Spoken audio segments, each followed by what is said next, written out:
விழுந்தது நாளைக்கு விழுந்திருந்தா எவ்வளோ உயிர் சேதமாயிருக்கு.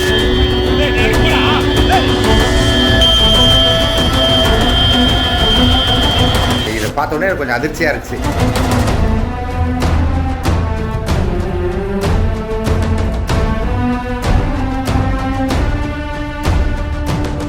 எந்த விதமான அசம்பாவிதமும் நடந்துடக்கூடாது. கொஞ்சம் கேர்ஃபுல்லாக இருந்துருக்கலாம். கொஞ்சம் அதெல்லாம் ஜாக்கிரதையாக எப்படி பண்ணோம் என்ன கொஞ்சம் பண்ணலாம்.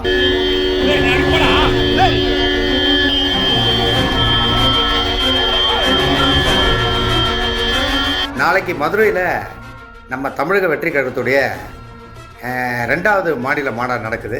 அது முதல்ல வந்து தாவேகா தலைவர் அவர்களுக்கு என்னுடைய மனமார்ந்த வாழ்த்துக்கள். ஏற்பாடுகள்லாம் பார்த்துக்கிட்டு இருக்கேன். ரொம்ப நல்லா நடக்குது. எனக்கு உடல்நிலை குறைவான காரணத்தினால நான் அந்த மாநாட்டில் கலந்துக்கல இந்த வாட்டி. எல்லாத்தையும் பார்த்துக்கிட்டே இருக்கேன், அப்டேட் பார்த்துக்கிட்டே இருக்கேன். அதை நான் என்னென்ன நடக்குது எது நடக்குதுன்னு. இப்போ பார்த்தீங்கன்னா எவ்வளவோ விஷயம் நம்ம கேர்ஃபுல்லாக பண்ணணும்.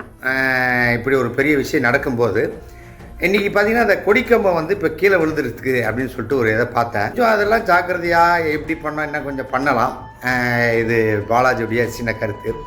இப்போ இன்றைக்கி விழுந்தது நாளைக்கு விழுந்திருந்தால் எவ்வளோ உயிர் சேதமாயிருக்கும். அதாவது இப்படி விழுந்தது அப்படி விழுந்திருந்தால் என்ன நடந்திருக்கும்.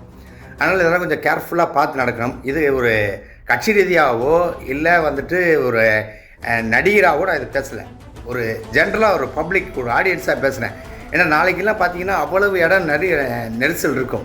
ஏன்னா முதல் மாநாட்டிலே பார்த்தீங்கன்னா அவ்வளவு கூட்டம். இப்போ இதுக்கு இன்னும் ஏகப்பட்ட கூட்டம் வரும். எந்த விதமான அசம்பாவிதமும் நடந்துடக்கூடாது. கொஞ்சம் கேர்ஃபுல்லாக இருந்துருக்கலாம்.